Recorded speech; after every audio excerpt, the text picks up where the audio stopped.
আসসালামু আলাইকুম প্রিয় শিক্ষার্থীরা, সবাইকে ওয়েলকাম জানাচ্ছি আজকের নতুন একটি লাইভ ক্লাসে। তোমরা যারা প্রি এডমিশন ব্যাচে আমাদের সঙ্গে যুক্ত হয়েছো সবাইকে ওয়েলকাম জানাচ্ছি আজকের পদার্থবিজ্ঞান ক্লাসে।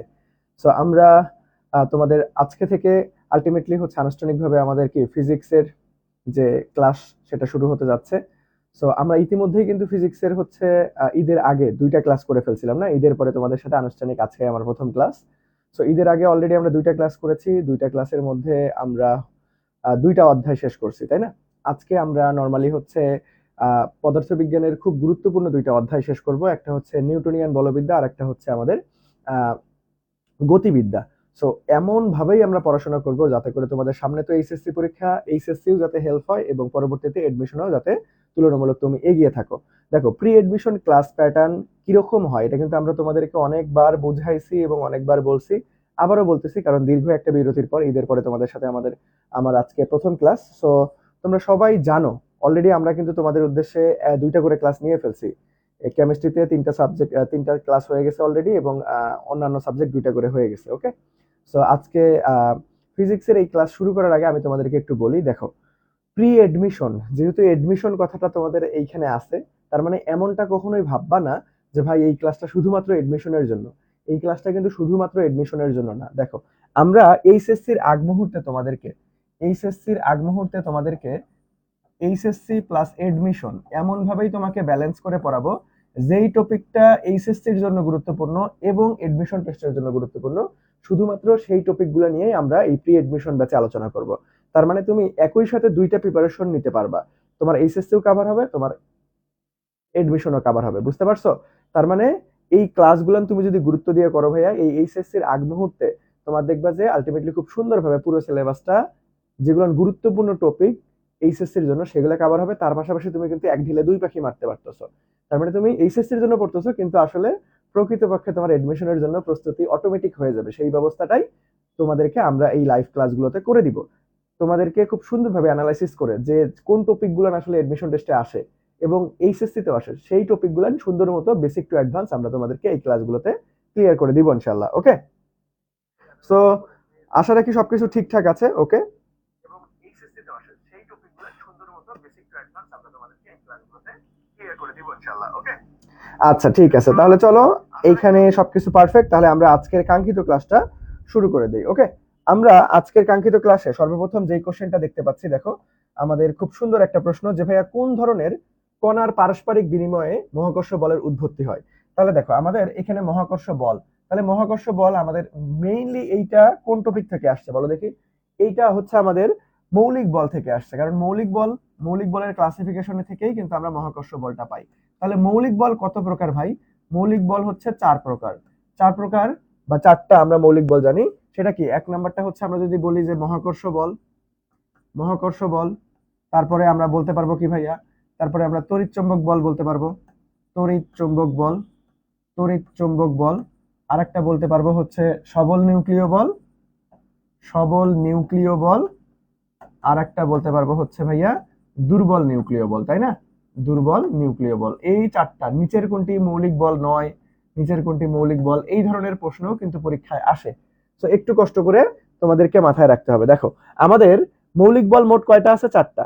আমরা চারটা কিন্তু শিখে ফেললাম। এটা হচ্ছে এক নাম্বার দিয়ে যদি দেই, দুই নাম্বার দিয়ে যদি দেই, তিন নাম্বার দিয়ে যদি দেই, চার নাম্বার। দেখো আমাদের মহাকর্ষ বল, তড়িৎচুম্বক বল, সবল নিউক্লিয় বল এবং দুর্বল নিউক্লিয় বল আমরা পাবো। সো এখন পরীক্ষায় আসে যে ভাইয়া কোন কণার পারস্পরিক বিনিময়ের কারণে, দেখো এই যে কোন কণার পারস্পরিক বিনিময়ের কারণে কোন বল উদ্ভূত হয়, এটা খুব সহজেই মনে রাখা যায়। দেখো মহাকর্ষ, দেখো মহাকর্ষের ইংরেজি আমরা কি জানি? গ্রাভিটি জানি না? তাহলে তুমি এখানে এই গ্রাভিটি থেকে মনে রাখতে পারবা গ্রাভিটন, গ্রাভিটন, গ্রাভিটন, গ্রাভিটি থেকে গ্রাভিটন, গ্রাভিটি থেকে গ্রাভিটন। তড়িৎ, এই তড়িৎ দেখা মাত্রই ভাই এটা তো আর কোনো শর্টকাটের প্রয়োজনই হয় না, এটা হচ্ছে ফোটন। এটা কি ভাইয়া? এটা হচ্ছে আমাদের ফোটন। আবার সবল, এই দন্ত স, দেখো সবলের এইখানে দন্ত স আছে না? এই দন্ত স-এর এই স-এর মাথাটা ঘুরাই দিলে ম পাওয়া যায় না? এই ম থেকে আমরা মনে রাখবো যে ভাইয়া মেসন। ম থেকে আমরা কি মনে রাখবো? মেসন মনে রাখবো। আবার দুর্বলের, এই যে দুর্বলের ব, এই ব থেকে আমরা মনে রাখবো হচ্ছে বোসন। ব থেকে আমরা মনে রাখবো বোসন। তাহলে দেখো এটা মুখস্থ করতে হবে না তোমাকে, তোমাকে প্যারা খাইতে হবে না যে ভাই মুখস্থ থাকে না কি করব, এগুলো নিয়ে কোনো দুশ্চিন্তা করতে হবে না। দেখো মহাকর্ষকে আমরা মনে রাখবো মহাকর্ষের ইংরেজি গ্রাভিটি, গ্রাভিটি থেকে গ্রাভিটন। তড়িৎ মানেই ফোটন, এটা আসলে শর্টকাট প্রয়োজন, আমরা ছোটবেলা থেকেই দেখতেছি। আবার সবল নিউক্লিয় বল, দেখো নামের সাথে উত্তর লুকাইতে বসে, দন্ত স আছে, দন্ত কে মাথা ঘুরাই দাও, ম থেকে মেসন, দুর্বলে ব থেকে আমরা পাবো বোসন। খুব সহজ। তাহলে দেখো আমাদের কোন ধরনের কণার পারস্পরিক বিনিময়ের কারণে মহাকর্ষ বল উদ্ভূত হচ্ছে? যে ভাইয়া গ্রাভিটন। কি ভাইয়া? গ্রাভিটন।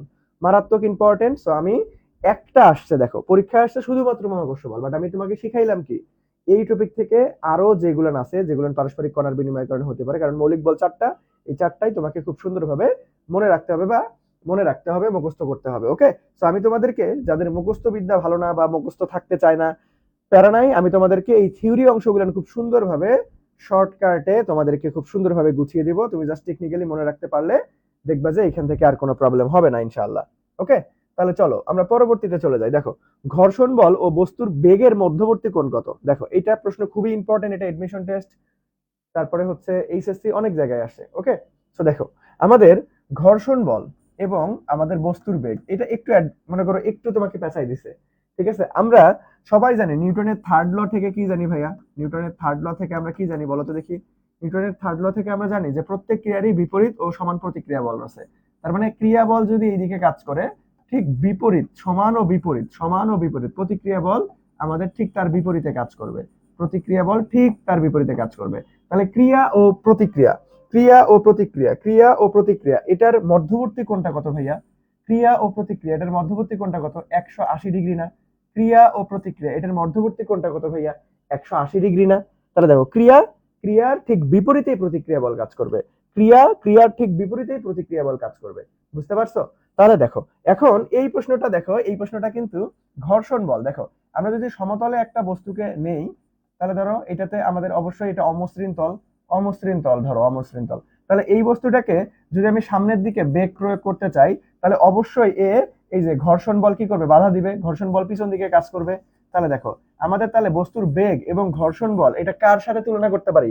যে ভাই বস্তুর বেগটাকে আমরা ক্রিয়া দিচ্ছি, বস্তুকে সামনে নিয়ে যাওয়ার জন্য বেগটা কাজ করতেছে। আবার এই যে ভাই মেঝের কারণে এখানে ঘর্ষণ বল কাজ করতেছে, অমসৃণ তল, এটাতে গতির বিপরীতে কাজ করতেছে। তার মানে এইটা কি? এটা ক্রিয়া প্রতিক্রিয়া বল বোঝাচ্ছে। তার মানে আমরা তো সবাই জানি নিউটনের থার্ড ল থেকে ক্রিয়া এবং প্রতিক্রিয়া, ক্রিয়া ও প্রতিক্রিয়া, ক্রিয়া ও প্রতিক্রিয়া বলের মধ্যবর্তী কোণ কত? ক্রিয়া ও প্রতিক্রিয়া বলের মধ্যবর্তী কোণ কত ভাইয়া? আমাদের 180 ডিগ্রি। তাহলে 180 ডিগ্রি বা আমরা পাই বলতে পারবো। দ্যাট মিন্স ঘ নাম্বারটা আমাদের রাইট আনসার। দ্যাট মিন্স কি ভাইয়া? ঘ নাম্বারটা আমাদের রাইট আনসার। সবাই কি বুঝতে পারছেন? সবাই কি বুঝতে পারছেন ভাইয়া? খুব সুন্দর একটা প্রশ্ন কিন্তু, এটা অনেকবার একাডেমিকেও আসছে, এডমিশন টেস্টেও আসছে। আমরা নেক্সটে যাই, চলো আমরা নেক্সটে চলে যাবো ভাইয়া। নেক্সটে দেখো কি বলছে, যে ভাইয়া একটি বস্তুর উপর 600 নিউটন বল 1 মিনিটে ক্রিয়া করতেছে, তাহলে ভরবেগের পরিবর্তন কত? দ্যাট মিন্স আমাদের ডেল পি বের করতে বলছে। দেখো ভরবেগ কিন্তু বের করতে বলে নাই, ভরবেগের পরিবর্তন বের করতে বলছে। তো প্রশ্ন আগে মনোযোগ দিয়ে পড়বা, একদম খুব সুন্দরভাবে দেখবা কি কি দেওয়া আছে এবং কি কি চাচ্ছে তোমার কাছ থেকে। ওকে, তাহলে দেখো এখানে আমাদের কি দেওয়া আছে ভাই? নিউটন, তার মানে বল, এত মিনিট, তার মানে আমাদের টির মান দেওয়া আছে। ওকে, এত মিনিট মানে আমাদের টির মান দেওয়া আছে। তাহলে ভরবেগের পরিবর্তন, দেখো এটা খুব সুন্দর একটা কনসেপ্ট থেকে প্রশ্ন আসছে। আমরা কি জানি যে ভাইয়া বলের ঘাত বস্তুর ভরবেগের পরিবর্তনের সমান, তাহলে বলের ঘাত ইকুয়াল টু এফটি। তো চলো আমি তোমাকে প্রমাণ করে দিই যে বলের ঘাত বস্তুর ভরবেগের পরিবর্তনের সমান কিভাবে হয়। তাহলে দেখো আমরা জানি যে ইকুয়াল টু এফটি বলের ঘাত, তাহলে দেখি এখানে ক্যালকুলেশন করে আমরা ভরবেগের পরিবর্তন আনতে পারি কিনা। তাহলে এফ ইকুয়াল টু আমরা এম এ লিখতে পারি, আবার এম এর জায়গায় V minus U divided by T, এখানে তো আগে থেকে একটা টি ছিল। আবার দেখো এইটি আর এইটি কাটা দাও, তাহলে আমাদের এম ভি মাইনাস ইউ আসতেছে ইকুয়ালস টু, আমরা কি লিখতে পারবো ভাইয়া? যে এম এটা বেগের পরিবর্তন, তার মানে ডেল ভি, আবার বেগের পরিবর্তন ইন্টু এম মানে ভরবেগের পরিবর্তন, তার মানে ডেল পি পাচ্ছি। তাহলে দেখো আমরা আগে কি ছিল? বলের ঘাত, পরে কি পাইলাম? ভরবেগের পরিবর্তন। তাহলে এখান থেকে আমরা একটা সূত্রের সিরিজ পাইলাম। দেখো আমরা J equal to F t equal to m v minus u equal to m del v equal to আমরা ডেল পি পাচ্ছি। সো এইটা খুব সুন্দর মতো আপনাদের মাথায় রাখতে হবে, মারাত্মক ইম্পর্টেন্ট একটা সূত্র। এখান থেকে 100% শিওর থাকো তুমি এইচএসসি এবং এডমিশন অবশ্যই অবশ্যই দুই জায়গাতেই প্রশ্ন পাবা। ওকে, তাহলে দেখো এখন আমাদের বের করতে বলছে ভাই আলটিমেটলি বলের ভরবেগের পরিবর্তন। যেহেতু আমাদের এগুলো সবকিছুই সমান, তাহলে দেখো আমি ইচ্ছা মতো যার সাথে যার দরকার হবে তার সাথে আমি সম্পর্ক আনতে পারবো। তাহলে বেগের পরিবর্তন বলছে, তার মানে আমাদের হচ্ছে ভরবেগের পরিবর্তন। তাহলে দেখো এখানে কি কি দেওয়া আছে? এফ আর টি, তার মানে আমরা এই যে ডেল পি ইকুয়াল টু আমরা এফ টি লিখতে পারি, কারণ সবাই সমান। তাহলে আমরা এফ টি লিখে দিলাম। তাহলে এফ এর মান কত ভাইয়া? 600, টির মান কত? 1 মিনিট, তোমাকে অবশ্যই সেকেন্ডে আনতে হবে, কারণ অপশনগুলো দেখো সব সেকেন্ড ইনভার্স ওয়ানে আছে, তাহলে অবশ্যই আমাকে 60 করতে হবে। তার মানে আমাদের 6 6 36 আর 3টা শূন্য। তাহলে আমরা এখান থেকে বলতে পারবো যে ভাইয়া 36 ইন্টু 10⁻³ অথবা 3.6 ইন্টু 10⁻⁴। তাহলে 3.6 ইন্টু 10⁻⁴ কোথায়? 3.6 দেখো এই যে এখানে কিন্তু ভুল করা যাবে না। আমাদের 3 দেখো আমরা বড় মানকে ছোট করছি, তাহলে পাওয়ার বাড়াইতে হবে, তাহলে এক ঘর ছোট করছি এক ঘর বাড়াই দিয়েছি, তার মানে 3.6 ইন্টু 10⁻⁴, 3.6 ইন্টু 10⁻⁴, 3.6 ইন্টু 10⁻⁴ ভাইয়া। ওকে, সো দেখো আমি কিন্তু ক্যালকুলেশন করার সময় হাতে ক্যালকুলেশন করতেছি, বিষয়টা খেয়াল করতেছো? তো যেগুলান ক্যালকুলেশন আমাদের হাতে ক্যালকুলেশন করা যাবে, এখন থেকেই তোমাকে একটু হাতে ক্যালকুলেশনের প্রতি জোর দিতে হবে বা মনোযোগ দিতে হবে। কারণ পরীক্ষার পরে, এইচএসসি পরীক্ষার পরে যে তুমি 2 থেকে 3 মাস সময় পাবা, তুমি যদি আগে থেকে একটু গুছিয়ে না রাখো, তাহলে কিন্তু তোমাকে একটু হিমশিম খেতে হবে হাতে ক্যালকুলেশনে। হাতে ক্যালকুলেশন তোমার যদি এখন থেকে একটু অভ্যস্ত থাকে, এখন থেকে একটু কিভাবে করতেছি এগুলো নিয়ে একটু ভালো মতো খেয়াল করো, তাহলে দেখবা যে এইচএসসির পর এডমিশন টাইমে তোমার হাতে ক্যালকুলেশন নিয়ে বেশি প্যারা হবে না। ওকে, আচ্ছা, তাহলে চলো আমরা নেক্সটে চলে যাবো ভাইয়া। দেখি নেক্সটে কি বলছে। এই দেখো রকেট উড্ডয়ন, এই প্রশ্নটা মারাত্মক ইম্পর্টেন্ট। রকেট উড্ডয়নের এই প্রশ্নটা ভাইয়া কি মারাত্মক ইম্পর্টেন্ট। এটা অলরেডি তোমার এইচএসসি তে আসছে, এডমিশন টেস্টে অনেক জায়গায় আসছে, জাহাঙ্গীরনগরে, ইভেন বুয়েট প্রিলিতেও আসছে। ওকে, খুব সুন্দর একটা প্রশ্ন, এবং এটা আমরা একটা স্পেশাল টেকনিকের মাধ্যমে খুব দ্রুত তুরির মধ্যেই সমাধান করবো ইনশাল্লাহ। দেখো মনোযোগ দাও, যে একটি রকেটের উড্ডয়নের প্রথম সেকেন্ডে ভর 1/60 অংশ গ্যাস 2400 ms ইনভার্স 1 বেগে নির্গত করে। ওকে, তার মানে দেখো এখানে একটা স্পেশাল টেকনিক শিখে রাখো ভাইয়া। যদি বলা হয় টি সেকেন্ড সময়ে, টি সেকেন্ড টি সেকেন্ড সময়ে টি সেকেন্ড সময়ে ভর 1/n অংশ হলে, ভর 1/n অংশ হলে, n অংশ হলে তোমাকে যদি বলা হয় যে ভাই ত্বরণ কত, দেখো এখানে ত্বরণ বের করতে বলছে, তাহলে ত্বরণ নির্ণয়ের সূত্র হচ্ছে v/nt-g। এইটা হচ্ছে স্পেশাল একটা সূত্র। দেখো তুমি তুরির মধ্যে মাত্র 5 থেকে 10 সেকেন্ডের মধ্যেই সমাধান করতে পারবা। তুমি তুরির মধ্যে মাত্র 5 থেকে 10 সেকেন্ডের মধ্যে ভাইয়া কি সমাধান করতে পারবা, মাত্র 5 সেকেন্ডেই তুমি এই প্রশ্নটা সমাধান করতে পারবা। সেটা কিভাবে, একটু মনোযোগ দাও। দেখো কি বলছে, যে ভাইয়া টি সেকেন্ড সময়ে ভর 1/n অংশ হলে আমাদের ত্বরণ নির্ণয় সূত্র কি, আমরা a = v/nt মাইনাস আমাদের g, তাই না? ওকে, তাহলে v এর মান কত দেখো, এই যে এত বেগে, তার মানে 2400 বেগে, তার মানে 2400 ডিভাইডেড বাই n এর মান কত ভাই, এই যে 1/n, তার মানে এই যে 1/n, n এর মানেই তো 60। তাহলে 60 ইনটু কত সেকেন্ড ভাইয়া, এই যে প্রথম সেকেন্ডে, তার মানে 1 সেকেন্ড, ইন মাইনাস আমাদের কত 9.8। তাহলে এটাকে কাটাকাটি করো, তাহলে 0 0 কাটা, তাহলে 4 6 3 6 18 4 24 4 40। তাহলে 40 থেকে তুমি 9.8 বাদ দাও, তাহলে 40 থেকে তুমি 9.8 বাদ দাও, তাহলে 30.2 আসবে। তাহলে 30.2, তাহলে আমাদের ফ্যান্টাস্টিক ভাবে রাইট আনসার কোনটা ভাইয়া, গ নাম্বারটা। ফ্যান্টাস্টিক ভাবে রাইট আনসার কোনটা ভাইয়া, গ নাম্বারটা। ফ্যান্টাস্টিক ভাবে রাইট আনসার কোনটা ভাইয়া, গ নাম্বারটা। সবাই কি বুঝতে পারলেন? খুব সুন্দর একটা প্রশ্ন, খুব সুন্দর একটা প্রশ্ন, এবং আমরা স্পেশাল টেকনিকের মাধ্যমে খুব দ্রুত ক্যালকুলেশন করতে পারবো। স্পেশাল টেকনিকের মাধ্যমে কি ভাইয়া, খুব দ্রুতই আমরা ক্যালকুলেশন করে দিতে পারবো, খুব দ্রুতই আমরা ক্যালকুলেশন করে দিতে পারবো। সবার ক্লিয়ার? তাহলে চলো আমরা নেক্সটে চলে যাই। দেখো নেক্সট প্রশ্নটা কি বলতেছে। নেক্সট প্রশ্নটা, যে ঘূর্ণায়মান কোন বস্তুর জড়তার ভ্রামক, দ্যাট মিন্স জড়তার ভ্রামককে কি দ্বারা প্রকাশ করা হয়, আই দ্বারা প্রকাশ করা হয়। তাহলে দেখো আই দেওয়া আছে, দ্যাট মিন্স জড়তার ভ্রামক দেওয়া আছে 2 কেজি মিটার স্কয়ার, বস্তুটিকে 10⁻², তার মানে 10 স্কয়ার জুল কৌণিক গতিশক্তিতে ঘোরাতে থাকলে, তার মানে এটা কৌণিক গতিশক্তির মান, এর মান দেওয়া আছে। ওকে, ঘুরতে থাকলে ওর কৌণিক বেগ কত হবে, দ্যাট মিন্স ওমেগার মান কত হবে। এখন আমি জানি তোমরা একটা জায়গায় সব থেকে বেশি প্যারা খাও, সেটা কি, আমি জানি তোমরা একটা জায়গায় সব থেকে বেশি প্যারা খাও, সেটা কি বলো তো দেখি ভাইয়া। সেটা হচ্ছে কৌণিক সূত্রগুলোর মনে রাখা এবং রৈখিক সূত্রগুলোর মনে রাখাতে সব থেকে বেশি তোমরা প্যারা খাও। দেখো কৌণিক সূত্র আর রৈখিক সূত্র তোমাকে আলাদাভাবে মুখস্থ করার দরকার নাই, তোমাকে একটা টেকনিক শিখাই দিই। দেখো এটা হচ্ছে ধরো রৈখিক আর হচ্ছে কৌণিক। কৌণিক আর রৈখিকের মধ্যে পার্থক্য কি জানো, প্রতীক মানে সিম্বল আলাদা আলাদা। ধরো এটাকে বেগ ভি দ্বারা প্রকাশ করা হয় রৈখিকে, এটা হয়ে যায় ওমেগা। ত্বরণকে আলফা, এখানে এ, এখানে আলফা। সরণকে এখানে এস, এখানে থিটা। এখানে বলকে আমাদের এফ, এখানে হয়ে যায় টাও।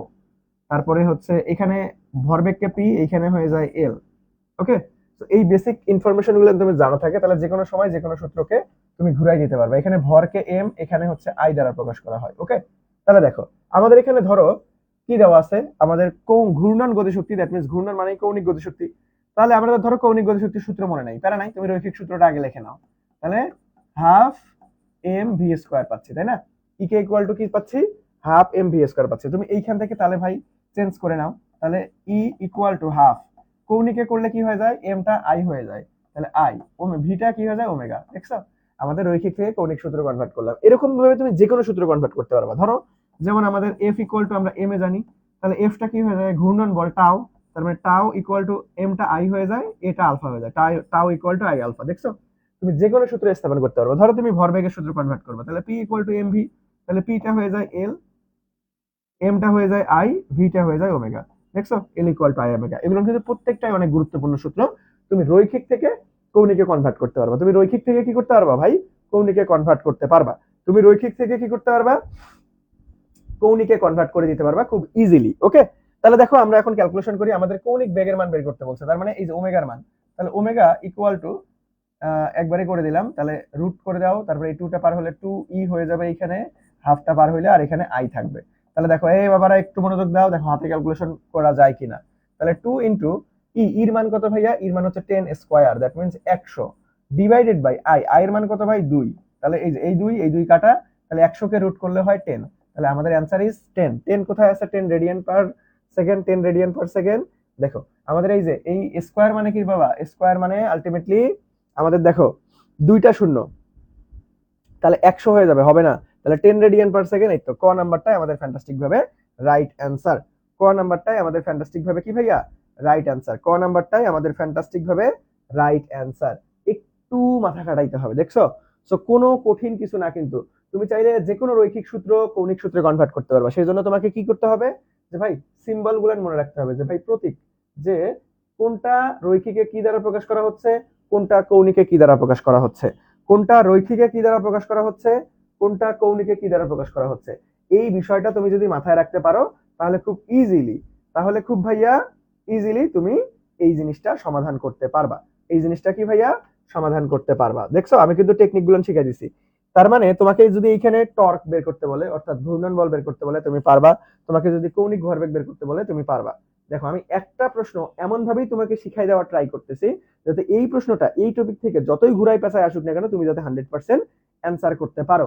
তুমি যাতে কি ভাইয়া 100% অ্যান্সার করতে পারো। ওকে, তাহলে চলো আমরা নেক্সটে চলে যাই, দেখি আমাদের উদ্দেশ্যে নেক্সট প্রশ্নটা কি বলা আছে। দেখো খুব সুন্দর একটা প্রশ্ন, আমরা একটু দেখার ট্রাই করি যে ভাইয়া নেক্সট প্রশ্নটা আমাদের জন্য কি আছে।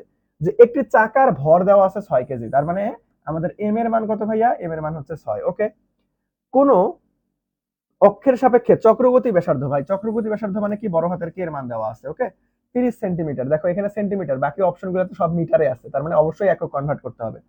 একক কনভার্সন করব কি করব না, এটা কে বলে দিবে সব সময় বলো তো? একক কনভার্সন করব কি করব না, এটা কে বলে দিবে? অলওয়েজ অপশন বলে দিবে। তাহলে দেখো অপশনে সব newton metre, newton metre, newton metre, তাহলে তোমাকে অবশ্যই কি করতে হবে ভাই, অবশ্যই তোমাকে সেন্টিমিটারকে মিটারে আনতে হবে। ওকে ঠিক আছে, কে এর মান পাইলাম। তাহলে এত ত্বরণ সৃষ্টি করতে, তাহলে এত ত্বরণ সৃষ্টি করতে ভাই দেখো রেডিয়ান পার সেকেন্ড, তুমি একক দেখে বুঝতে হবে এটা কোন ত্বরণ, এটা কৌণিক ত্বরণ, আলফার মান দেওয়া আছে, কারণ আমরা রৈখিক ত্বরণের একক কি জানি, এম এস ইনভার্স 2, বাট এখানে আছে রেডিয়ান পার সেকেন্ড স্কয়ার। ওকে, তার মানে তোমাকে বুঝে নিতে হবে একক দেখে যে ভাই এটা কৌণিক ত্বরণ দেওয়া আছে। তাহলে টর্কের মান বের করতে বলছে, এটা তোমরা ইজিলি পারবে, কারণ আমি এখনই এটা শিখেছি। দেখো টর্ক টাও ইকুয়াল টু কি লেখা যায়, আই আলফা। ঠিক আছে, এটা কই থেকে পাই রে, এই যে এফ ইকুয়াল টু এম এর সূত্র থেকেই কিন্তু পাই। তুমি রৈখিক থেকে কৌণিকে কনভার্ট করতে পারতেছো। এখন জড়তার ভ্রামক এখানে দেওয়া নাই, দেখো জড়তার ভ্রামক দেওয়া নাই, বাট জড়তার ভ্রামকের আমরা সূত্র জানি, চক্রগতি ব্যাসার্ধ থাকলে I equal to m k square আমরা বলতে পারবো। তাহলে এম এর মান কত ভাইয়া, এম এর মান হচ্ছে 6, কে এর মান কত ভাই, দেখো 30 সেন্টিমিটার, 30 কে তুমি মিটারে আনো, 100 দ্বারা ভাগ করতে হবে, তাহলে 0.3, তাহলে 3 3 9, তার মানে 0.9, তাহলে 2 ঘর আগে দশমিক বসবে, তাহলে 0.09, 0.09। ওকে, আমরা এখন তাহলে এইখান থেকে ধরো 6 লং কত 54, তাহলে 2 ঘর আগে দশমিক, 2 ঘর আগে দশমিক দিলাম 0.45, তাহলে এইখানে আমাদের 0.45 আসতেছে ইনটু অবস্থায়, কৌণিক ত্বরণের মান কত 3, তাহলে এটাকে গুণ করো। দেখো দশমিকের গুণ, দেখো এগুলার হাতে ক্যালকুলেশন কিভাবে করতেছি একটু খেয়াল রাখো। যখন তুমি দশমিকের গুণ পাবা, মনে মনে ভাববা কোনো দশমিক নাই, তাহলে 54 আর 3 গুণ করে দাও, তার মানে 3 4 12, 2 হাতে 1, 3 5 15 আর 1 16, তাহলে কয় ঘর আগে দশমিক ছিল ভাই? ইন টোটালি এক ঘর, দুই ঘর, দুই ঘর, তাহলে দুই ঘর 1 পয়েন্ট, তাহলে দুই ঘর আগে দশমিক বসাই দাও, তাহলে 1.62। কোথায় আছে 1.62? এই তো বাবা ক নাম্বারটা। ভুলে আবার দেখো 16.2 দাগাই দিও না, ঠিক আছে? স্যারেরা স্যারেরা প্রশ্নের মধ্যে অনেক শুভঙ্করের ফাঁকি দিয়ে রাখবে, স্যারেরা প্রশ্নের মধ্যে অনেক অনেক শুভঙ্করের ফাঁকি দিয়ে রাখবে। তো তুমি এগুলো একটু দেখে শুনে কেয়ারফুলি দাগাবা। দেখো এখন পর্যন্ত আমি যতগুলান ম্যাথ তোমাদেরকে করাইলাম, যতগুলান প্রশ্ন আমি তোমাকে করাইছি, সমাধান করাইছি, একটারও কিন্তু ক্যালকুলেটর নেই। তার মানে এই প্রশ্নগুলান হাতে ক্যালকুলেশন কিভাবে করতেছি বারবার করে বলে দিচ্ছি, একটু কান খুলে শুনে রাখো এবং দেখে রাখো যে ভাই হাতে ক্যালকুলেশন কিভাবে করতেছে এবং কি দিক নির্দেশনা দিচ্ছি তোমাদের জন্য। তোমরা প্রি এডমিশন কোর্সে ভর্তি হইছো মানে কি? তোমরা প্রি এডমিশন কোর্সে ভর্তি হইছো মানেই হচ্ছে তোমরা মোটামুটি একটু সিরিয়াস স্টুডেন্ট। তোমরা যাতে এডমিশনে অন্যান্য শিক্ষার্থীদের তুলনায় একটু হলেও আগায় থাকতে পারো, এটাই তো তোমাদের টার্গেট, তাই না? আমরা সেই ব্যবস্থাটাই করছি আমাদের এই প্রি এডমিশন কোর্সের ক্লাসে। এখন আমি চাইলে এগুলো কিন্তু ক্যালকুলেটর বলতে পারতাম, এই ক্যালকুলেটর চাপো উত্তর বলো, না, আমি যেগুলো হাতে ক্যালকুলেশন করা সম্ভব সেটাতে কিন্তু তোমাকে হাতে ক্যালকুলেশন করে দেখাচ্ছি। আর যেটা সম্ভব না সেটা আমি বলে দিব, ওই ধরনের ম্যাথও আছে, ঠিক আছে? যেটা এইচএসসি তে অনেক গুরুত্বপূর্ণ বাট হাতে ক্যালকুলেশন করা যায় না, সেই ম্যাথও আছে, আমি দেখাই দিব। একটু ধৈর্য ধরে থাকো, ওকে? আচ্ছা, তাহলে চলো ভাইয়া আমরা নেক্সটে চলে যাবো। দেখো নেক্সটে কি বলছে, যে কেন্দ্রমুখী বল দ্বারা কৃত কাজ কত? বাবারে অনেক গুরুত্বপূর্ণ একটা প্রশ্ন এটা। মনে করো এইচএসসি, এডমিশন, ভার্সিটি, মেডিকেল সব জায়গাতেই আসে। কেন্দ্রমুখী বল দ্বারা কৃত কাজ কত? শূন্য। কেন্দ্রমুখী বল দ্বারা কৃত কাজ কত ভাই? শূন্য। কেন? চলো কনসেপ্টটা একটু বুঝি। তাহলে দেখো কেন্দ্রমুখী বল কখন উৎপন্ন হয়? যখন বৃত্তাকার পথে কোনো বস্তু ঘূর্ণায়মান থাকে। ওকে, তাহলে দেখো বৃত্তাকার পথে যখন ঘুরে, তখন ধরো এটাকে একটা ফিক্সড পয়েন্ট ধরলাম, ঘুরে ফিরে আবার একই জায়গায় আসতেছে, আবার একই জায়গায় আসতেছে। ভাই তাহলে স্মরণের মান কত? 0। স্মরণ কিন্তু হচ্ছে না, ঘুরে ফিরে বারবার একই জায়গায়। তাহলে আমরা কাজ W=F.S জানি, তাই না? তাহলে বল এবং স্মরণের গুণফল, তাহলে স্মরণ যদি শূন্য হয় কাজও আমাদের শূন্য হয়ে যাবে। তো আমাদের কেন্দ্রমুখী বল দ্বারা কৃত কাজ কত? শূন্য। কেন্দ্রমুখী বল দ্বারা কৃত কাজ কত? শূন্য। ওকে, সো আমরা এটাকে আরো একভাবে ব্যাখ্যা করা যায়, যদি সিকিউ তে এটা মাঝে মাঝে ব্যাখ্যা করতে আসে। সিকিউ তে আসলে এই ব্যাখ্যাটা তুমি দিবা, খ নম্বরে আসে এটা। দেখো যখন বৃত্তাকার পথে কোনো বস্তু ঘূর্ণায়মান থাকবে, তখন দেখো আমাদের এই বস্তুটার কি কেন্দ্রের দিকে একটা কেন্দ্রমুখী বল কাজ করবে, তার মানে বল এই দিকে কাজ করবে। আর এটা ত্বরণ ভাই, এটা তো একটা নির্দিষ্ট ত্বরণে ঘুরতেছে না, এটা ত্বরণ কোন দিকে কাজ করবে? একদম ঠিক এই দিকে, ঠিক আছে? ধরো এটাকে আরো সহজে ভাবে আমি যদি উদাহরণ দিতে চাই, ধরো এখানে আমি কলমের এক প্রান্তে একটা রশি বেঁধে একটা বস্তুকে বাঁধা এভাবে ঘুরাচ্ছি। ধরো বস্তুটা সামহাও কোনোভাবে ছিঁড়ে গেল, তাহলে ছিঁড়ে গেলে বস্তুটা সরণ কোন দিকে হবে বলো দেখি? এটা কিন্তু মাথায় রাখতে হবে, কোনো বস্তু যদি বৃত্তাকার পথে ঘুরে তার সরণটা অলওয়েজ স্পর্শক বরাবর হয়। কি বরাবর? স্পর্শক বরাবর। তার মানে দেখো এখানে যদি ছিঁড়ে যায় এই দিকে হবে, যদি এইখানে বস্তুটা ছিঁড়ে যায় তাহলে এই যে স্পর্শক বরাবর হবে, যদি এইখানে বস্তুটা ছিঁড়ে যায় তাহলে স্পর্শক বরাবর হবে, যদি এইখানে বস্তুটা ছিঁড়ে যায় তাহলে এইখানে স্পর্শক বরাবর হবে। তাহলে দেখো এগুলো কি কেন্দ্রমুখী বল। তাহলে দেখো বল এবং সরণ, তাহলে সরণ হচ্ছে এইদিকে, এটার ক্ষেত্রে সরণ হচ্ছে এইদিকে, এটার ক্ষেত্রে সরণ হচ্ছে এইদিকে, এটার ক্ষেত্রে সরণ হচ্ছে এইদিকে। তাহলে বল এবং সরণের দেখো অলওয়েজ বারবার যে কোনো যেই জায়গাতেই ছিড়ুক না কেন, বল এবং সরণের মধ্যবর্তী কোণ কিন্তু 90 ডিগ্রি পাচ্ছি। তাহলে আমরা W=Fs cos θ জানি না ভাইয়া, Fs cos θ। তাহলে cos 90 ডিগ্রি মান কত? cos 90 ডিগ্রি মান শূন্য, দ্যাটস ওয়াই কাজও শূন্য। ঠিক আছে, cos 90 ডিগ্রি শূন্য, দ্যাটস ওয়াই কাজও আমাদের শূন্য।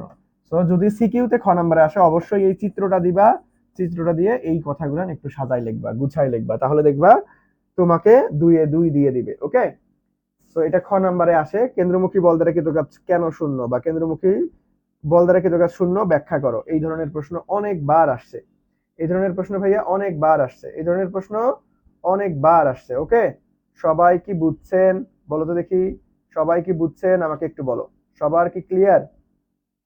খুব সুন্দর একটা প্রশ্ন। নেক্সটে আসো, দেখো এই যে এই প্রশ্নটা যদি প্রশ্ন একটু স্ট্যান্ডার্ড হয় বাবা, তাহলে এই ধরনের প্রশ্ন আসতে পারে।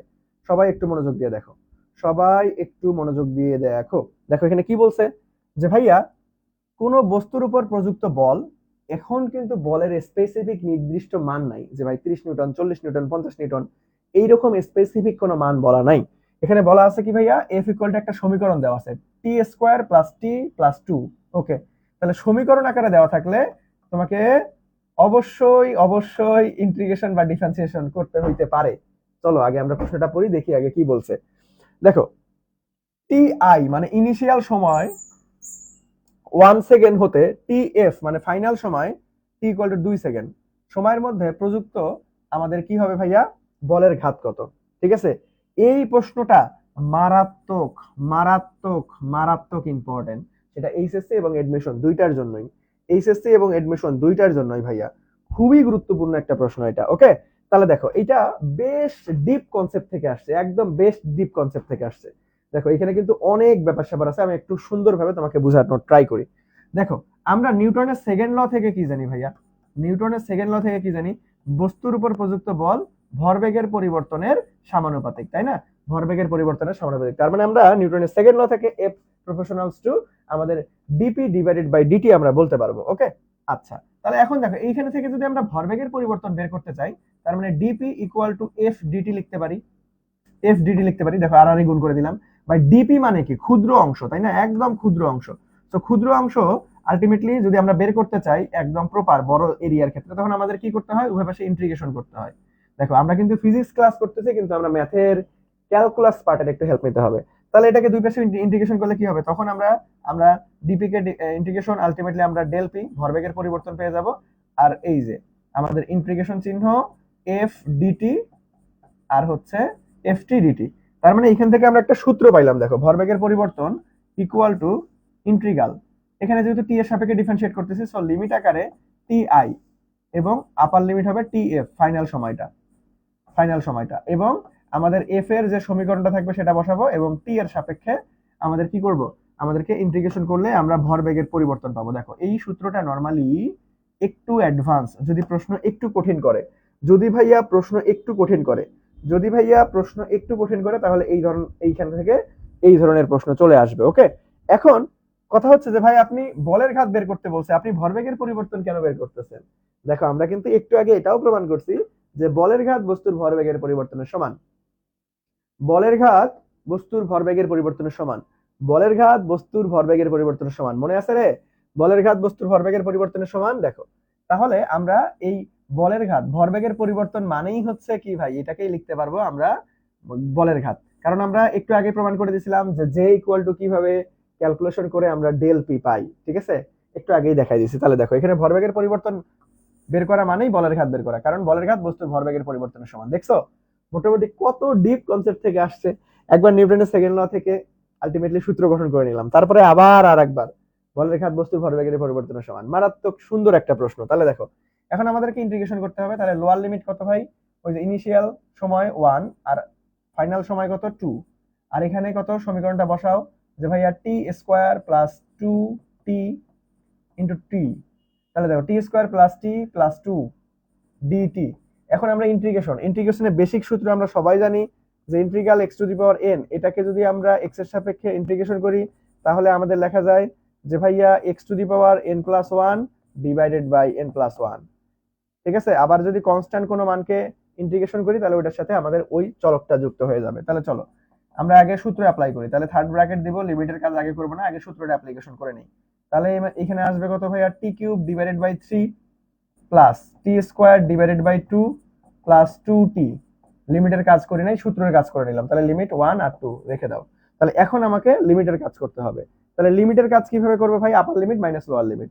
তাহলে দেখো আপার লিমিটের মান কত 2, তার মানে 2 cube divided by 3 plus 2 square divided by 2 plus 2 into 2 গেল আপার লিমিট, মাইনাস এখন সেম জিনিস লোয়ার লিমিটে আসো। তাহলে 1 ডিভাইডেড বাই 3 প্লাস, এই দেখো 1 এর উপর কিউব করো স্কয়ার করো যাই করো না কেন 1 ই তো হবে, 1 ডিভাইডেড বাই 2 প্লাস আমাদের খালি 2।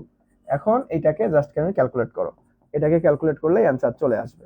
ঠিক আছে, এটাকে ক্যালকুলেট করলে অ্যানসার চলে আসবে। সো দেখো এই প্রশ্নটা কিন্তু মারাত্মক ইম্পর্টেন্ট একটা প্রশ্ন ছিল, মারাত্মক ইম্পর্টেন্ট একটা প্রশ্ন। তাহলে দেখবা এটাকে ক্যালকুলেট করলে 5 দশমিক সামথিং, দ্যাট মিন্স এই যে খ নাম্বার উত্তর চলে আসবে যে ভাই 5.83 চলে আসবে, 5.83। ওকে, 5.83 চলে আসবে।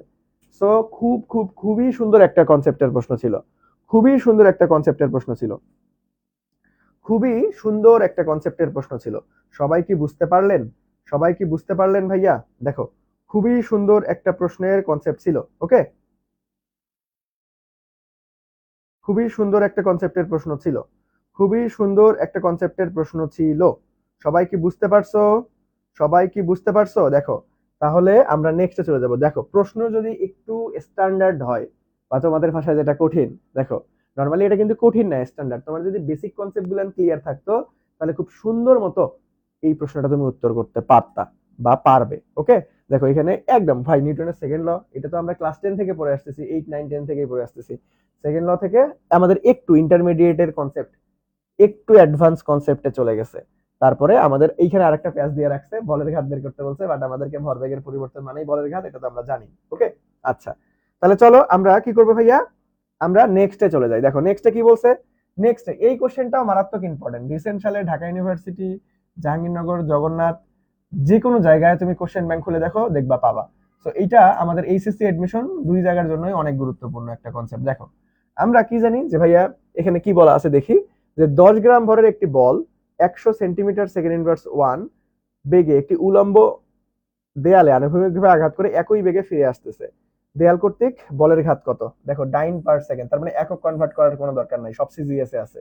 ঠিক আছে, আচ্ছা তাহলে দেখো একটু আগেই আমরা বলের ঘাত সম্পর্কে অনেক কিছু পড়ছি, যে ভাই বলের ঘাত equal to F equal to J equal to F t লেখা যায়, আবার equal to m v minus u লেখা যায়, আবার হচ্ছে এম ডেল ভি লেখা যায়, আবার ডেল পি লেখা যায়। ওকে, তো এইখান থেকে দেখো, এইখান থেকে একটা সূত্র পাই যে দুইটা বেগ থাকলে তাহলে J equal to F v minus u. But এখন দেখো এইটা বেগের পরিবর্তন না ভাই, আর বেগ একটা কি রাশি, বেগ একটা ভেক্টর রাশি না, বেগ একটা কি রাশি, বেগ একটা ভেক্টর রাশি না। তাহলে ভেক্টর রাশি যদি হয় তাহলে আমরা কি জানি যে ভাইয়া আমাদের ভেক্টর রাশির মান এবং দুইটাই কনসিডার করতে হয়। তাহলে দেখো এইখানে আমাদের একটা বেগে ধাক্কা খাইছে, ধরো আমাদের এটা ভি1, ধাক্কা খেয়ে আবার ভি2 বেগে ফিরে আসছে, একই বেগ যেহেতু তার মানে এটাও 100 এটাও 100 হবে, বুঝলাম। ওকে, এখন একটা বেগে গেছে আর একটা বেগে আসছে, যদি এইরকম কোনো কনসেপ্ট তুমি দেখো তাহলে মাথায় রাখবা দুইটা বেগ থাকলে একবার এই দিকে গেছে আর একবার দিক বিপরীত না ভাই, এখানে কি দিকটা বিপরীত হয়ে গেছে না, দিকটা কি হয়েছে, দিকটা কিন্তু ভাই বিপরীত হয়ে গেছে। আর দিক বিপরীত মানে কি, তাহলে একটাকে পজিটিভ ধরতে হবে, একটাকে নেগেটিভ ধরতে হবে, অথবা এটাকে তুমি যদি নেগেটিভ ধরো এটাকে পজিটিভ ধরতে হবে। তাহলে দেখো ধরো আমি এখানে ভি কে পজিটিভ ইউ কে নেগেটিভ ধরলাম, তাহলে ব্যাপারটা কিরকম হবে, যে ভি মাইনাস মাইনাস আমাদের ইউ, তাহলে দেখো আমাদের এম ভি প্লাস ইউ। তো এইখান থেকে দেখো আমরা এটা এমসিকিউ সমাধানের জন্য এই সূত্রটা ডিরেক্ট মনে রাখবো, যে কখনো যদি দেখি যে ভাই একটা বেগে গেছে ধাক্কা খেয়ে আরেকটা বেগে ফিরে আসছে, বলের ঘাতের যে সূত্রটা আছে যে J equal to m v minus u, সেখানে আমরা ভি প্লাস ইউ করে দেবো এমসিকিউ এর বেলায়। আর যদি সিকিউতে আসে তাহলে কিভাবে তুমি প্লাস পাইলা এটা অবশ্যই অবশ্যই দেখাই দিতে হবে। ওকে, তাহলে চলো আমরা এখন এই প্রশ্নটা সমাধান করে ফেলি। তাহলে ভাইয়া এখান থেকে যদি আমরা সমাধান টানি তাহলে দেখো কি পাচ্ছি আমরা, তাহলে জে ইকুয়াল টু গেছে ফিরে আসছে, তাহলে একবারই আমরা প্লাস করে দিব m plus u, m v plus u. তাহলে এম এর মান হচ্ছে 10, এই একক কনভার্ট করব না ভাই, এখানে দেখো ডাইন পার সেকেন্ড মানে এটা সিজিএস এ আছে, তাহলে সব একক সিজিএস এ আছে, একক কনভার্ট করার কোনো দরকার নাই। তাহলে 10 এইখানে হচ্ছে 100 প্লাস 100, তার মানে হচ্ছে 200, 200 গুণন হচ্ছে তাহলে 2000 চলে আসতেছে। তাহলে 2000 কোথায় ভাইয়া, এই তো ঘ নাম্বারটা ফ্যান্টাস্টিক ভাবে আমাদের রাইট অ্যান্সার। বুঝতে পেরেছো? খুব খুব খুবই সুন্দর একটা প্রশ্ন ছিল, খুবই সুন্দর একটা প্রশ্ন ছিল, বুঝতে পেরেছেন আপনারা? দেখেন, সো এই কনসেপ্টটা এই যে গেসে আসছে, গেসে আসছে রিসেন্ট সালে ঢাকা ইউনিভার্সিটি, রাজশাহী, জাহাঙ্গীরনগর, চট্টগ্রাম, সবগুলা কোশ্চেন ব্যাংক তুমি খুলে দেখবা যে রিসেন্ট 2-3 বছরের মধ্যে অন্তত একবার দুইবার করে এই কনসেপ্ট থেকে প্রশ্ন আসছে, এই কনসেপ্ট থেকে ভাইয়া প্রশ্ন আসছে। খুবই মারাত্মক ইম্পর্টেন্ট একটা প্রশ্ন, খুবই মারাত্মক ইম্পর্টেন্ট একটা প্রশ্ন, একটু কষ্ট করে তোমাকে মাথায় রাখতে হবে, একটু কষ্ট করে ভাইয়া তোমাকে মাথায় রাখতে হবে। ওকে, বুঝতে পেরেছি রে, বুঝতে পেরেছি। তাহলে চলো আমরা নেক্সটে চলে যাই। দেখো নেক্সটে কি বলছে, গতিবিদ্যা, আমরা চলে যাবো এখন গতিবিদ্যায়। দেখো গতিবিদ্যার অনেক সুন্দর সুন্দর প্রশ্ন আসে, সো সেগুলো আমরা সমাধান করব। দেখো একটা বস্তুর বেগ আমাদের V equal two 6t square plus, এই দেখো এই যে ঝামেলা, যখনই তুমি দেখবা, দেখো একটু আগেই বলের একটা সমীকরণ দিয়ে প্রশ্ন ছিল, তুমি মাথায় রাখবে ভাই কোনো কিছু যদি এক্সাক্ট মান না দিয়ে সমীকরণ আকারে থাকে, হয় তোমাকে ইন্টিগ্রেশন করতে হবে, না হয় তোমাকে ডিফারেন্সিয়েশন করতে হবে। তো কখন কোন সূত্র পড়বে, ওই যে সূত্র আমরা কনভার্সন করেই আমরা দেখবো। তো দেখো এইখানেও কিন্তু একটা অঘটন ঘটছে, এখানে বেগের স্পেসিফিক কোনো মান নাই, একটা সমীকরণ আছে, সেটা কি 6t স্কোয়ার প্লাস 2t। ওকে, 2 সেকেন্ড পর এই বস্তুটার সরণ বের করতে বলছে, বাবুরে। দেখো সরণ, নরমালি সরণের সমীকরণ দেওয়া থাকে, বেগ বের করতে বলে, বাট এখন উল্টা বের করতে বলছে। দেখো এইখান থেকে তোমাকে বেশ কয়েকটা সূত্র মনে রাখতে হবে। দেখুন আমরা ত্বরণ এ ইকুয়াল টু কি জানি, ডিভি ডিভাইডেড বাই ডিটি, তার মানে বেগকে একবার ডিফারেন্সিয়েট করলে ত্বরণ পাওয়া যায়। আবার সরণ যদি দেওয়া থাকে তাহলে সরণকে দুইবার ডিফারেন্সিয়েট করলে আমরা পাবো ত্বরণ। আবার এইখান থেকে নরমালি আমরা কি করতে পারি, যে ভাইয়া বেগ সরণকে একবার ডিফারেন্সিয়েট করলে বেগ পাওয়া যায়, সরণকে একবার ডিফারেন্সিয়েট করলে বেগ পাওয়া যায়। ঠিক আছে, তো এই কয়েকটা সূত্র তোমাকে মাথায় রাখতে হবে, এই কয়েকটা সূত্র তোমাকে মাথায় রাখতে হবে। এখন দেখো তোমার বেগের সমীকরণ দেওয়া আছে, তোমাকে সরণ বের করতে বলছে, তাহলে বেগ আর সরণ, তাহলে আমাকে এই যে এই সমীকরণটা নিয়ে কাজ করতে হবে। তো আমরা জানি যে ভাই বেগ v equal to d x divided by dt, এই এক্সটা কি, এই এক্সটাই হচ্ছে আমাদের সরণ, এই এক্সটাই কি সরণ, তাহলে সরণকে একবার ডিফারেন্সিয়েট করলে আমরা বেগ পাই জানি। বাট এখন তোমাকে উল্টা বের করতে বলছে, ভাই সরণ কত, তাহলে আর গুণ করে দাও, তাহলে dx equal to v dt পাচ্ছি আমরা। ভাই এই যে ক্ষুদ্র অংশকে পুরো অংশের করতে গেলে কি করতে হবে, অবশ্যই ইন্টিগ্রেশন করতে হবে উভয় পাশে, তাহলে এখানে হয়ে যাবে x মানে সরণ, x equal to integral v dt। তাহলে দেখো মান বসাই দাও, দেখো এখানে লিমিটের মান দেওয়া আছে, লিমিটের মান নাই, ওকে। সো তাহলে v এর সমীকরণটা বসাই দাও, তাহলে t 6t square plus 2t, এটাকে তুমি ইন্টিগ্রেশন করো, লিমিটের মান থাকলে এখানে আমরা লিমিটের মান বসাই দিতাম। তো কার সাপেক্ষে ইন্টিগ্রেশন করবো, অবশ্যই ডিটির সাপেক্ষে, টির সাপেক্ষে। তাহলে দেখো ইন্টিগ্রেশনের সময় সহগ কখনোই চেঞ্জ হয় না, ইন্টিগ্রেশন বা ডিফারেন্সিয়েশনের সময় এই বিষয়টা মাথায় রাখবা, সহগ কখনোই চেঞ্জ হয় না। তাহলে 6 এর জায়গায় থাকবে, তাহলে 6 আর টি স্কয়ার, তার মানে x to the power n, তাহলে x to the power n plus 1 divided by n plus 1, তার মানে T cube divided by 3 plus 2 T square divided by 2। Okay, তাহলে এখন আমরা এই দেখো কাটাকাটি করো, 3 দুগুণ 6, 2 2 কাটা, তাহলে আমাদের আসতেছে কত ভাইয়া, যে 2 টি কিউব প্লাস টি স্কয়ার।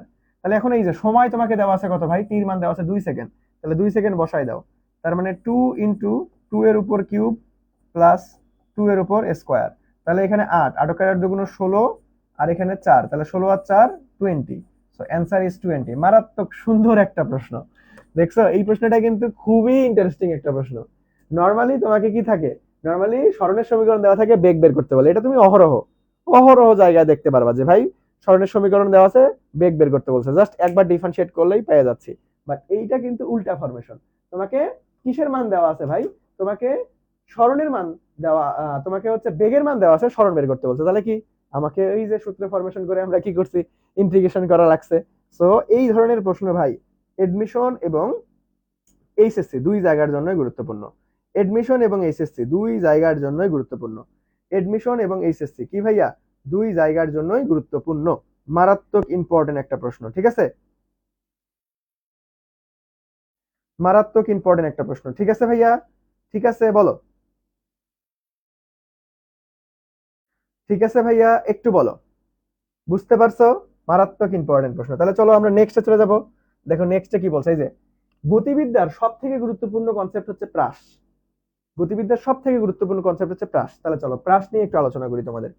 তাহলে প্রাস কেমনে বুঝি, যে ভাই ভূমির সাথে নির্দিষ্ট একটা কোণ করে একটা আদিবেগে যদি আমরা কোনো বস্তুকে নিক্ষেপ করি তাহলে প্রাস হয়। তাহলে এই বস্তুটা কি হয়, এরকম এরকম এরকম এরকম করে ঘুরে ফিরে আবার চলে আসে ভূমিতে। তাহলে দেখো এই বস্তুটা কি হয়, এই বস্তুটা আমি যদি একটু কালার চেঞ্জ করি তাহলে বুঝতে সুবিধা হবে। দেখো এইখান থেকে যাত্রা শুরু করে এতটুকু পর্যন্ত পথ অতিক্রম করছে, এটাকে বলা হয় আর, দ্যাট মিন্স আনুভূমিক পাল্লা, আনুভূমিক পাল্লা, আনুভূমিক পাল্লা। ওকে, তারপরে দেখো এটা একটা সর্বোচ্চ উচ্চতায় উঠছে না, সো এই জিনিসটাকে বলা হয় হচ্ছে আমাদের এইচ, এটা হচ্ছে সর্বোচ্চ উচ্চতা, সর্বোচ্চ উচ্চতা। তারপরে দেখো এই যে আলটিমেটলি এই এতক্ষণ সময় শূন্য ছিল না, এই পুরো সময়টাকে বলা হয় টি, টি মানে হচ্ছে বিচরণ কাল, বিচরণ কাল, টি মানে কি ভাইয়া, টি মানে হচ্ছে বিচরণ কাল। তারপরে যদি আরো আসে একটু ঘুরায় পেঁচায়, তাহলে দেখো এই যে এই শূন্য অবস্থান থেকে এই সর্বোচ্চ অবস্থায় উঠতে এই সময়টাকে বলা হয় উত্থান কাল, সেটাকে টি দ্বারা প্রকাশ করা হয়। আবার সর্বোচ্চ উচ্চতা থেকে সর্বনিম্ন পয়েন্টে আসতে যেটা সময় হয় সেটা হচ্ছে ছোট হাতের টি, পাতন কাল বলা হয়। তার মানে এই টি কে আমরা ছোট হাতের টি কে উত্থান কাল বা পাতন কাল বলতে পারি। উত্থান কাল মানে, উত্থান কাল মানে কি একদম নিম্ন পয়েন্ট থেকে সর্বোচ্চ উচ্চতায় উঠছে, এটা হচ্ছে উত্থান কাল।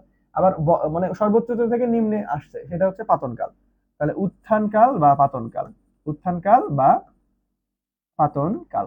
তো এইখান থেকে একটা বেসিক জিনিস তুমি একটু মনে রাখো, দেখো যে ভাইয়া বিচারণ কালের অর্ধেকটাই কিন্তু উত্থান কাল বা পাতন কাল, বা উত্থান কালের ডাবলই কিন্তু বিচারণ কাল, বা পাতন কালের ডাবলই কিন্তু বিচারণ কাল। তো একটা অপরটার কিন্তু দ্বিগুণ, এটা মনে রাখবা।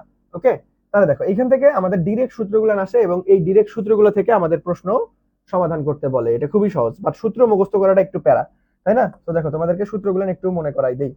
তো সবার আগে তুমি দেখো দুইটা জিনিস খেয়াল রাখবা। সেটা কি ভাইয়া? যে কোনো একটা কোণে, তার মানে আলফা কোণে তুমি নিক্ষেপ করছো, আলফা কোণে ধরো তুমি নিক্ষেপ করছো, অথবা আর একটা পরীক্ষায় খুবই আসে খাড়া উপরের দিকে নিক্ষেপ করছো। খাড়া উপরে খাড়া উপরে মানে কি ভাই? খাড়া উপরে মানে এই আলফার মানেই হচ্ছে 90 ডিগ্রি। তার মানে তোমাকে বুঝে নিতে হবে। দেখো, তো আমরা এই দুই ফরম্যাটের সূত্রগুলো একটু দেখি। দেখো, উত্থান কালের সূত্র হচ্ছে V not sine alpha divided by G. V not sine alpha divided by G. তাহলে খাড়া উপরের দিকে নিক্ষেপ করলে উত্থান কাল কি হবে? থিটার মান 90 হইলে সাইন 90 ডিগ্রি মান 0, সরি সাইন 90 ডিগ্রি মান 1, তার মানে আমাদের V naught divided by G পাচ্ছি আমরা। আবার আসো যে ভাইয়া এইখান থেকে আমরা বিচরণ কাল যদি বের করতে চাই, বিচরণ কাল কি উত্থান কালের ডাবল, তাহলে একটা 2 দ্বারা গুণ করে দাও, তাহলে 2 V naught sine alpha divided by G পাচ্ছি। তাহলে খাড়া উপরের দিকে নিক্ষেপ করলে বিচরণ কাল কত হবে? যে ভাই 2 ভি নট ডিভাইডেড বাই জি। খুবই ইজি। আবার আসো, সর্বোচ্চ উচ্চতা নির্ণয় সূত্র কি? যে ভাইয়া v not square sine square alpha divided by আমাদের 2g। তারপরে এটাকে যদি খাড়া উপরের দিকে নিক্ষেপ করতাম, তাহলে এইচ ইকুয়াল টু কি হবে ভাইয়া? যে V naught square divided by 2g। আবার আনুভূমিক পাল্লা, আসো আনুভূমিক পাল্লা নির্ণয় সূত্র কি ভাইয়া? যে V naught square sine 2 alpha divided by G. আর এটাকে যদি খাড়া উপরের দিকে নিক্ষেপ করি, তাহলে আনুভূমিক পাল্লা 0 হয়ে যাবে। কেন? কারণ দেখো 90 ডাবল কত? 180, সাইন 180 ডিগ্রি মান 0। সো দেখো, আমরা খাড়া উপরের দিকে নিক্ষেপ করলে সবাইকেই ম্যাক্সিমাম পাচ্ছি, কারণ সাইন 90 ডিগ্রি মানেই তো 1, এটাই তো সাইনের সর্বোচ্চ মান। দেখো আমরা উত্থান কাল, তারপরে হচ্ছে বিচরণ কাল, তারপরে হচ্ছে আমাদের সর্বোচ্চ উচ্চতা কখন সর্বোচ্চ পাই? খাড়া উপরের দিকে নিক্ষেপ করলে বা 90 ডিগ্রি করে নিক্ষেপ করলে সর্বোচ্চ পাই। বাট কারে সর্বনিম্ন পাচ্ছি? দেখো আনুভূমিক পাল্লা কিন্তু সর্বনিম্ন পাচ্ছি, এইটাই পরীক্ষায় আসে। সো আনুভূমিক পাল্লা কখন সর্বোচ্চ পাবো? দেখো আমাদের টার্গেট কি? সাইন 90 ডিগ্রি, সাইন 90 ডিগ্রি মান 1, এটাই তো সাইনের সর্বোচ্চ মান। তাহলে সাইন 90 ডিগ্রি বানাইতে হবে। তাহলে কি করতে হবে? দেখো 2 আলফা যেহেতু আছে, তাহলে 45 ডিগ্রি অ্যাঙ্গেলে তুমি নিক্ষেপ করো, তাহলে 45 ইনটু 2 দ্যাট মিন্স 90। তাহলে আমরা আর ম্যাক্সিমাম কখন পাবো? দেখো এই যে আর ম্যাক্স মানে আনুভূমিক পাল্লা ম্যাক্সিমাম মান কখন পাবো? যেটা হবে যাবে আমাদের সূত্র V not square divided by G. এটা করতে গেলে আমাকে অবশ্যই 45 ডিগ্রি অ্যাঙ্গেলে তোমাকে নিক্ষেপ করতে হবে প্রাসকে, তাহলে তুমি আনুভূমিক পাল্লা সর্বোচ্চ পাবা। তাহলে তুমি আনুভূমিক পাল্লা কি পাবা? সর্বোচ্চ পাবা। মারাত্মক ইম্পর্টেন্ট একটা প্রশ্ন ছিল। দেখো এখন খুবই ইজি। তাহলে দেখো এখন তাহলে এখানে জাস্ট কি বলছে? বিচরণ কালের সূত্র। ভাই বিচরণ কাল মানে কি? উত্থান কাল বা পতন কালের ডাবল 2 দ্বারা গুণ হবে। তাহলে এইটা জীবনও হচ্ছে না। তারপরে 2 V naught sine theta divided by g, that means এইটাই রাইট অ্যান্সার। দেখো দেখছো? সো এই সূত্রগুলো তোমাকে মনে রাখতে হবে। খাড়া উপরের দিকে নিক্ষেপ করলে কি কনসিডার করতে হবে, কখন কে সর্বোচ্চ হবে, কখন কোনটা শূন্য হয়ে যাচ্ছে, এই বিষয়গুলো তোমাকে মাথায় রাখতে হবে। এই বিষয়গুলো ভাইয়া তোমাকে মাথায় রাখতে হবে। এই বিষয়গুলো ভাইয়া তোমাকে মাথায় রাখিতে হবে। বুঝতে পেরেছেন? বুঝতে পেরেছেন? ওকে, তাহলে চলো আমরা নেক্সটে যাই। দেখো আরেকটা বেসিক তোমাকে কনসেপ্ট ক্লিয়ার করে দেই। আমরা একটা ভুল কনসেপ্ট সব সময় জানি যে ভাই প্রাসের সর্বোচ্চ উচ্চতায় বেগ শূন্য। এটা আসলে ভুল। প্রাসের সর্বোচ্চ উচ্চতায় ধরো বেগ শূন্য, এই কথাটা না টোটালি ভুল। দেখো প্রাসের সর্বোচ্চ উচ্চতা তার মানে এইটা। দেখো প্রাসের গতিটা যেহেতু আমরা একটা কোণ পাচ্ছি, তাহলে অবশ্যই দুইটা উপাংশ পাবো, আনুভূমিক উপাংশ, উলম্ব উপাংশ। তাহলে এইখানেও একটা আনুভূমিক উপাংশ পাবো, এখানে একটা উলম্ব উপাংশ পাবো। ঠিক আছে? তাহলে দেখো প্রাসের সর্বোচ্চ উচ্চতায় বেগ শূন্য না, বেগের একটা উপাংশ শূন্য, এই ভি ওয়াইটা শূন্য, বাট ভি এক্সটা কিন্তু থেকেই যায়।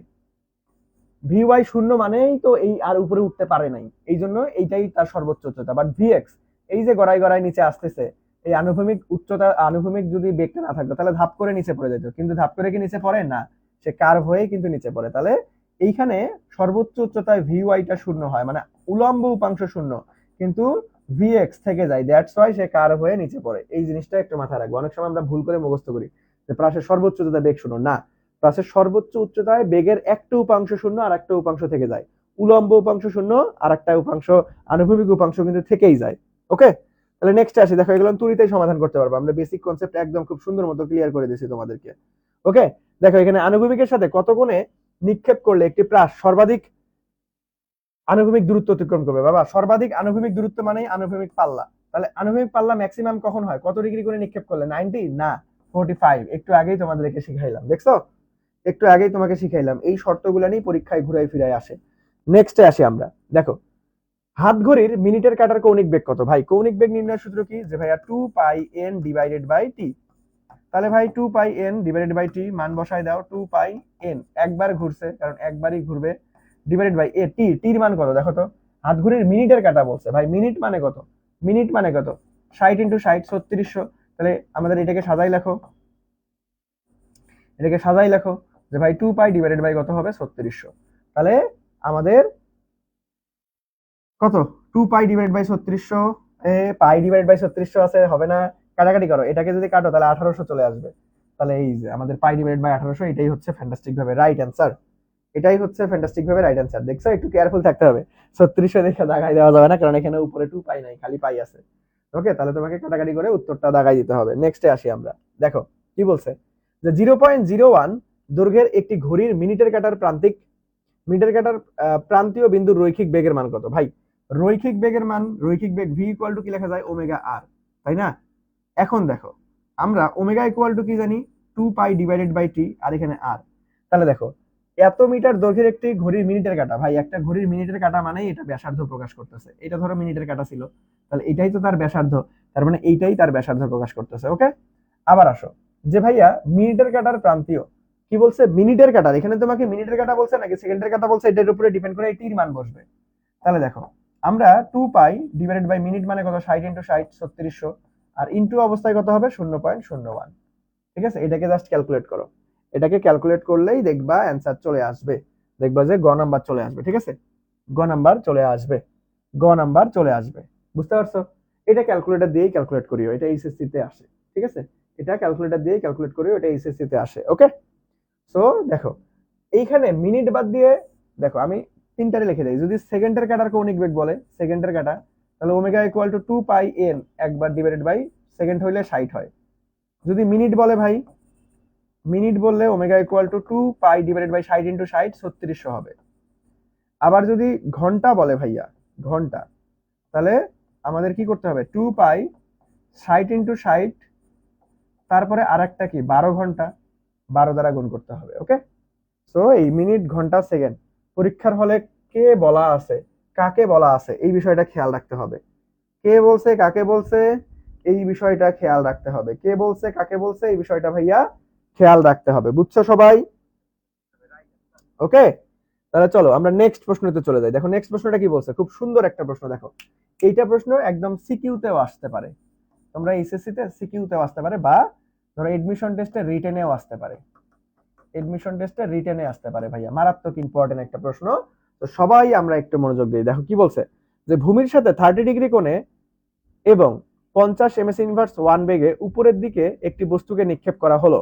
ওকে, তাহলে আমরা একটু চিত্র অঙ্কন করে নিই। তাহলে দেখো ভূমির সাথে 30 ডিগ্রি কোণ, তার মানে এটার মান দেওয়া আছে 30 এবং আদিবেগের মান দেওয়া আছে 50 ms ইনভার্স 1 বেগে নিক্ষেপ করা হয়েছে। ঠিক আছে, তাহলে নিক্ষেপের 2 সেকেন্ড পর বস্তুটির বেগ, তাহলে ধরো এখানে এরকম করে গড়ায় গড়ায় আসবে। ধরো এই যে 2 সেকেন্ডে সে এতটুকু পথ অতিক্রম করছে, তাহলে এইখানে তার বেগ কত? ভাই তাহলে এইখানে বেগের কয়টা উপাংশ পাওয়া যায়? দুইটা উপাংশ, একটা হচ্ছে ভিএক্স, উপরের দিকে একটা ভিওয়াই।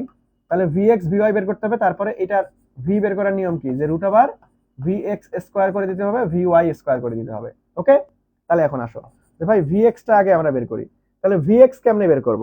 বেগ, বেগ, বেগ কেমনে বের করবো বলো দেখি? ভিএক্স, দেখো ভিএক্স আনুভূমিক উপাংশ ভাই, তাহলে আনুভূমিক উপাংশকে কি বলা হয়? যে V naught cos theta, V naught cos theta, V naught cos theta, V naught cos theta. ঠিক আছে, আর উলম্ব উপাংশ কি? দেখো এক্স অক্ষ বরাবর কোনো ত্বরণ কাজ করে না, এক্স অক্ষ বরাবর কিন্তু A of X equal to 0, that's Y এখানে কিন্তু জাস্ট উপাংশটাই নিলাম আমরা। বাট ওয়াই অক্ষ বরাবর দেখো ত্বরণ কাজ করতেছে নিচের দিকে, বাট এ যাচ্ছে উপরের দিকে, ওয়াই অক্ষ বরাবর ত্বরণ কাজ করতেছে না। তাহলে ওয়াই অক্ষ বরাবর কিন্তু মাইনাস জি, অভিকর্ষ ত্বরণ কাজ করতেছে, সেটা মাইনাস, কারণ উপরের দিকে উঠতেছে, বাট অভিকর্ষ ত্বরণ নিচের দিকে কাজ করে। তাহলে ভি ওয়াই এর সূত্র কি হবে ভাই? ভি ওয়াই এর সূত্র কি? দেখো ওই যে সূত্র, সূত্র কি বলা হয়? যে v equal to u plus at, but যদি তুমি উপরের দিকে যাও তাহলে v equal to u minus gt হয়। বাট এইখানে ইউ এর মানটা কত? আদিবেগের উপাংশটা হবে, তার মানে কি হবে ভাই? V not sine theta. তাহলে V naught sine theta minus হবে জিটি। ওকে, দেখো দুইটা সূত্র গঠন করে ফেলছি। তাহলে ভি নট এর মান বসাই দাও। তাহলে 50 cos কত 30 ডিগ্রি, আর এখানে 50 সাইন 30° মাইনাস মাইনাস 9.8 ইন্টু ওই যে 2 সেকেন্ড সময়। ওকে, সো এটারে তুমি ক্যালকুলেট করলে পাবা তুমি 43 সামথিং 6, 43 হচ্ছে ধরো 3, 43.3 পাবা ক্যালকুলেশন করলে। আর এটারে তুমি যদি ক্যালকুলেশন করো, এটাকে ক্যালকুলেশন করলে তুমি পাবা 5.4। তাহলে এখন এটাকে তোমাকে কি করতে হবে, এই যে এখানে বসাই দাও যে ভাইয়া রুট ওভার 43.3 তার উপরে হোল স্কোয়ার প্লাস 5.4 তার উপরে হোল স্কোয়ার, তাহলে ইকুয়াল টু এটাকে ক্যালকুলেশন করো, এটাকে ক্যালকুলেশন করলে তুমি 43.63 পাবা, 43.63। ঠিক আছে, তাহলে 43.63 কোথায় আছে, এই খ নাম্বারটা। ভাই এটা খুবই সুন্দর একটা প্রশ্ন, খুবই সুন্দর একটা প্রশ্ন। এইচএসসি তে আসলে সিকিউতে আসতে পারে, আবার এডমিশন টেস্টে আসলে রিটেনে আসতে পারে। বুঝছো, এডমিশনে রিটেনে আসতে পারে, এডমিশনে রিটেনে আসতে পারে। মারাত্মক ইম্পর্টেন্ট প্রশ্ন। দেখো খুব সুন্দরভাবে তোমাদেরকে বেসিক টু অ্যাডভান্স আমি ক্লিয়ার করে দেওয়ার ট্রাই করেছি ভাইয়া। ওকে, বুঝতে পেরেছো তোমরা, বুঝতে পেরেছো? তাহলে চলো আমরা নেক্সট এ চলে যাই। এটাই আজকের ক্লাসের আমাদের লাস্ট কোশ্চেন। ওই সেম উদ্দীপক দিয়ে তোমাকে বলছে, দেখো ভূমির সাথে 30° এবং 50 ms ইনভার্স 1 বেগে উপরের দিকে নিক্ষেপ করতেছে। ওকে, তাহলে উদ্দীপকের প্রাসটি দেখো, আনুভূমিক পাল্লা এত, এটা বের করো। আনুভূমিক পাল্লা নির্ণয় সূত্র কি রে, V naught square sign 2 theta বা 2 আলফা ডিভাইডেড বাই জি, একই কথা। 50 square sine 30 into 2 that means 60 হয়ে যাচ্ছে, ডিভাইডেড বাই আমাদের 9.8। এটাকে ক্যালকুলেট করো, তাহলে আনুভূমিক পাল্লা চলে আসবে। দেখো এটাকে ক্যালকুলেট করলে আমরা আনুভূমিক পাল্লা পাবো 220.92। তাহলে এই যে ঠিক আছে, এটা তার মানে এক নাম্বারটা ঠিক আছে। ওকে, সর্বোচ্চ উচ্চতা, তাহলে সর্বোচ্চ উচ্চতা বের করতে হবে। তাহলে এইচ ইকুয়াল টু একবারই মান বসাই দেই, v naught square sine square alpha. তাহলে ভি নট স্কয়ার মানে 50 স্কয়ার, তার মানে সাইন স্কয়ার আলফা মানে sine square 30 degree divided by 2 into 9.8। এটাকে তুমি ক্যালকুলেট করো, এটাকে তুমি ক্যালকুলেট করো। দেখো এটাকে ক্যালকুলেট করলে তুমি 31.89 পাবা। বাট এইখানে কি 31.89 আছে না, এই যে এটা হবে না।